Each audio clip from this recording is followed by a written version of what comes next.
Fire Emblem. It's a pretty great series, according to all the fans it has, all the games it has, and all the characters it's got in Smash Bros. The latter being my only real experience with the series. For practically my entire life, I only saw FE characters as those cool people from Smash. I had played Brawl for the first time. Wow, this Marth guy is kinda cool. Smash 4 comes out. Wow, this Robin guy is kinda awesome. The DLC comes out. Wow, this Corrin chick, oh my god. You get the point by now. It wasn't until 2020, when I was around 14, when I realized that Fire Emblem was, an actual game series. And what made me realize, you ask? Simple. Long story short, I thought female Byleth was really pretty, and I wanted to play whatever game she was from, and luckily for me, that game was on the Switch. So, after waiting for a sale because Jesus fucking Christ Nintendo, my mom got the game for me. Now, I don't vividly remember all too much during my time playing Three Houses, but I do know that I never actually finished the game. I might have gotten around halfway through, maybe a bit less. At some point, I just stopped wanting to play it. Couldn't tell you why. But yeah, Smash Bros. And a game I never bothered to finish. That was basically my entire experience with Fire Emblem. Well, until 2025. You see, there's this friend I have, name's Todd, real chill guy. One day, he had the grand idea of doing a special playthrough of Fire Emblem Fates. Basically, he'd divide up all the characters between me and another friend. If a character was on one side of the army, that person basically got to control everything about them. Map deployment, what items to use on them, what classes they change into, stuff like that. Now, just saying that we were invested would be the understatement of the century. For all intents and purposes, we were locked the fuck in. We did any and everything to make sure our favorite units didn't die and got as strong as possible. We even played sets and fighting games just to decide whose unit would get to use certain items. I had so much fun being a part of that playthrough that by the end, I had a really strong urge to play Fire Emblem myself. I had planned on playing Fates, but my friends really urged me to play Awakening first, and man am I glad I did.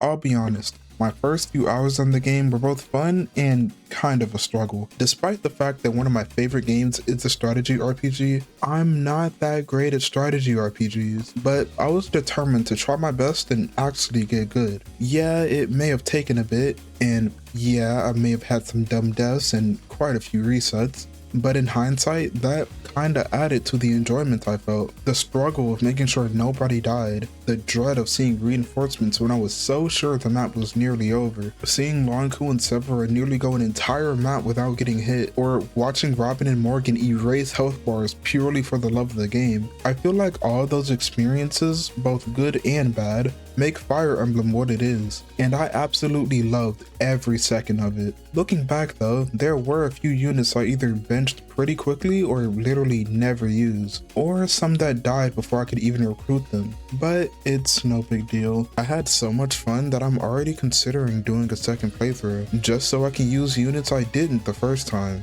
and maybe potentially possibly playing on hard mode. The difficulty in this game felt kinda weird. I heard it was one of the easier FE games, and after beating it, I can see why people say that. Outside of the very early game, around 80% of the time, I could get through most maps without too much trouble. Maybe a few close calls if I did something stupid, but otherwise, things were usually smooth sailing. But sometimes I'd get to a map and it'd feel like I just hit a brick wall, and before I know it, I'd be resetting a bunch. For example, during that paralogue where I had to defend Tiki, I was stuck there for a day at least. But with stuff like that, I think I can just chalk it up to me still being new. And I'm sure that since I'm a bit more experienced now, my next FE game won't be as much of a struggle.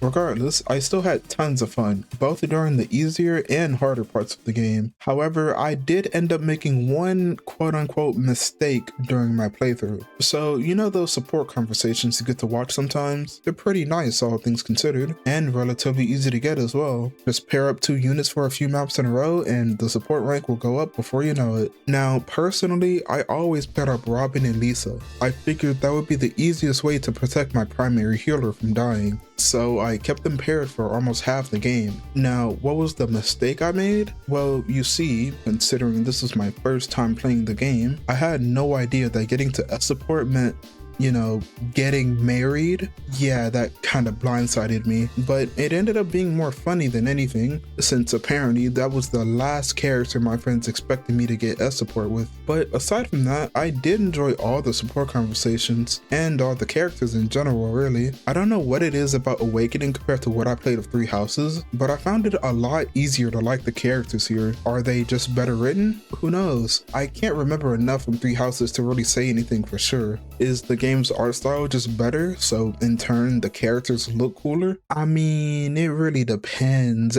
Why am I lying? That is exactly why. I adore the way characters are drawn in this game. The art style is really strong and overall it's just really pleasing to look at. It manages to make literally everyone look cool. It's the kind of art that makes you want to draw if you look at it for long enough. Or maybe that's just me, I don't know. Either way, I love this game's art. And on that note, another thing I weirdly love about Awakening are the CG cutscenes. I don't know what it is about them, but I find them strangely beautiful. Like, yeah, you could maybe argue that they look dated. The game did drop in 2012 after all, but personally I didn't feel that way. In fact, they kind of feel timeless to me. I don't want to sound like one of those old thing good, new thing bad kind of people, but I like how the CG in Awakening looks way more than the newer games, especially compared to Three Houses, because oh my fucking god, man. Ugh.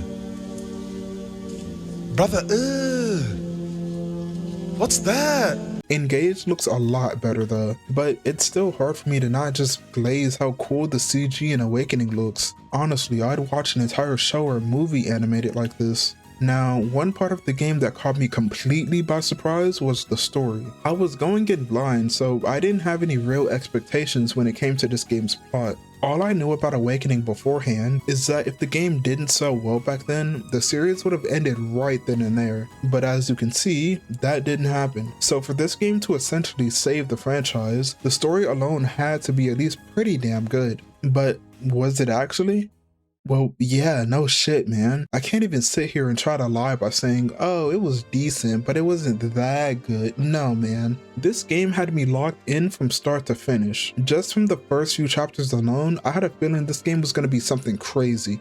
And goddamn was I right. I'm not saying this game's story is like the greatest thing I've ever witnessed, but the last thing I was expecting from this game was for Lucina, and all the child units for that matter, to be from the future. How I never got spoiled on that after all these years, I'll never know. But man, not knowing anything beforehand made the experience like 10 times better. My absolute favorite moment from the entire game has to be from the beginning of chapter 22. Robin and Lucina standing off with the sunset in the background. Lucina deciding that Robin has to die, just so the future that she's from with Crom dying doesn't happen. That entire scene is burned into my memory. I can still recall it like it just happened minutes ago. Like I'm still there, controller in hand, wondering if letting her kill Robin is really the only way to go about this. Bro, this shit means something to me, man. And even outside of that, I genuinely wasn't expecting to feel so invested in the story and care so much about majority of the characters. Not just from a gameplay perspective of,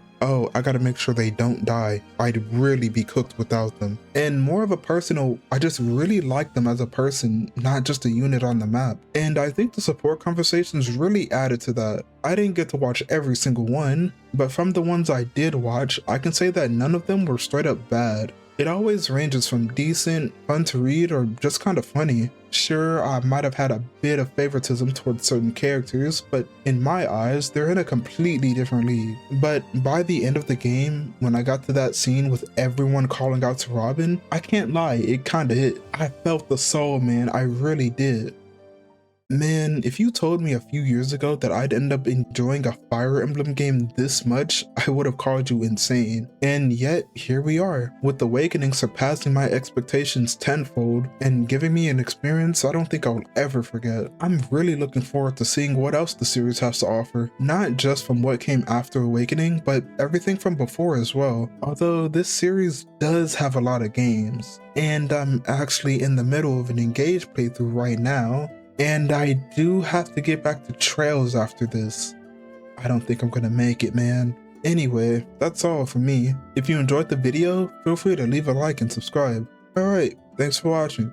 I'll see you next time.